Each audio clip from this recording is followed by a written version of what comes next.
It's been way too long, Toga. I know it's only been 9 chapters away, but I'm so glad that you're back in the series.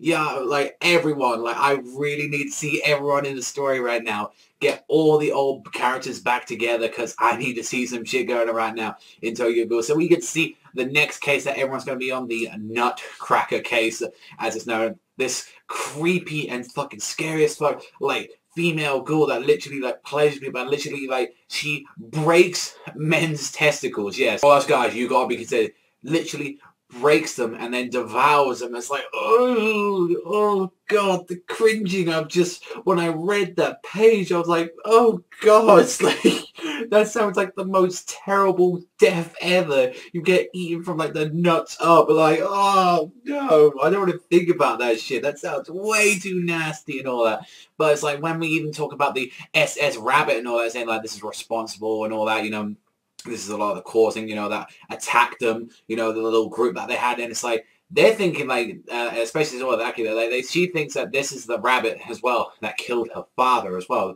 Even though, like, you know, since they are the same, they're brother and sister, you know, since that's Ayato actually, who's the SS rated rabbit and all that. So they think that all this time that, well, everything that Ayato's been doing is actually the same thing that Toka's been doing. So if they ever catch Toka or something, she ain't going to get off easily and all that. I'm pretty sure that Agio wanted to kill her anyway. I mean, she did kill her father, but she had her reasons and all that for the whole reasons why she wanted to kill him. But, you know, another thing as well with this Nutcracker case is that they're going to be working with Juzo. It's like, yes, we get to see Juzo's squad. I'm like, yeah, Juzo is a crazy motherfucker.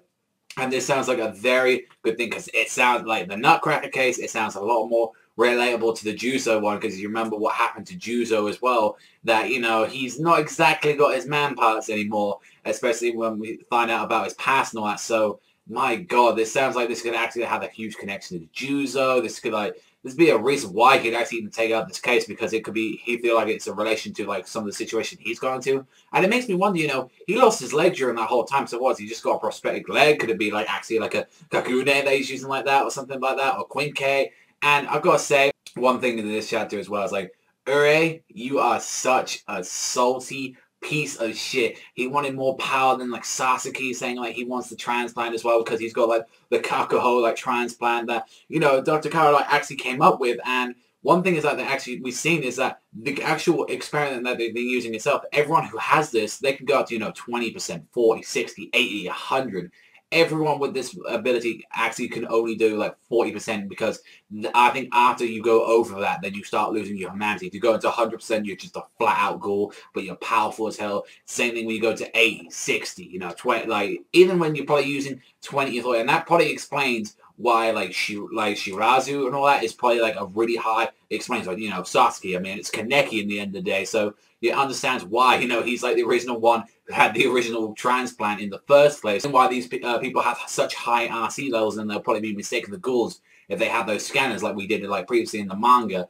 And it's just like, he's there like either meeting up with one of the school inspectors as well, like I think his name is Koriwa, and that's the thing, he's even like despising him because both their fathers fought against the Owl those years back in that big final epic climax. And that's the thing, like Ure's father died during that incident, and his one was like, oh, he's just lost an arm and all that, and he's like, your father like didn't get out like easily, and it's like, you just hate the world and all that. It's like he just wants to get to the top dog, and he just like wants to spite everyone. It's like, man, fuck you for that shit and all that. It's like, it's really making me see like why he's such, you know, like he hates everyone. It's like, and it makes me feel like this is probably my least favorite character in like the entire Tokyo Ghoul. Not because he's a bad character in general, it's just because the, you know, like Ishida makes me want to hate this character, and that's the difference. Like, I'm not supposed to hate a character because like, oh, it's just because it's Barra.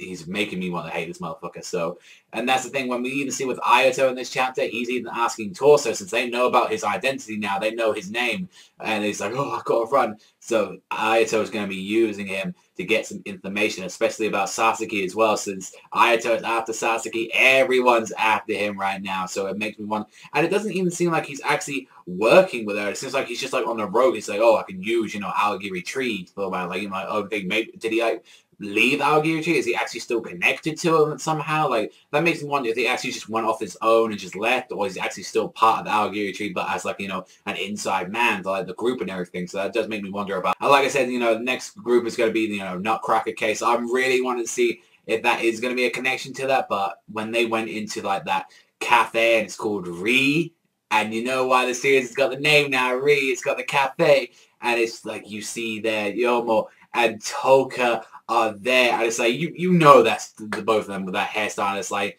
so in the end of the day, they try to rebuild, you know, what they lost in those memories in that coffee shop, and they try to rebuild their own one, and it was like, oh my god, I can't wait to see more of that. And I gotta say, the time skip has done her amazing. Like, so it looks beautiful. She absolutely looks amazing. I mean, she looks good in like the first season as well of the manga, but the second season, she looks absolutely stunning like that, like absolutely beautiful. I love this chapter. A lot of big setup and all that, and a lot of big exciting things that are going to be coming up in the next couple of chapters. So I'm going to give this one an 8.5 out of 10. Really enjoyed this chapter of Tokyo Ghoul Re, and it's like, yeah, we finally got TOUKA back. It makes me wonder if TOUKA's going to have a big role in this at all. Like, she actually going to, like, you know, take up her freaking Kaguni again and actually fight, you know, because if she sees Satsuki right now, and it's like, if Kaneki, like, doesn't have any reaction to that, like, he doesn't try to react from, like, inside of, like, Satsuki or something, saying, you know, oh my god, that's TOUKA or something, because, you know, he reacted last time to, like, someone else, so if he hears the name, he's gonna, like, probably freak the fuck out or something, so maybe for a while he might not know the name, but rambling on enough. But that's all from me, so thank you very much for watching as always, and I'll see you guys next time.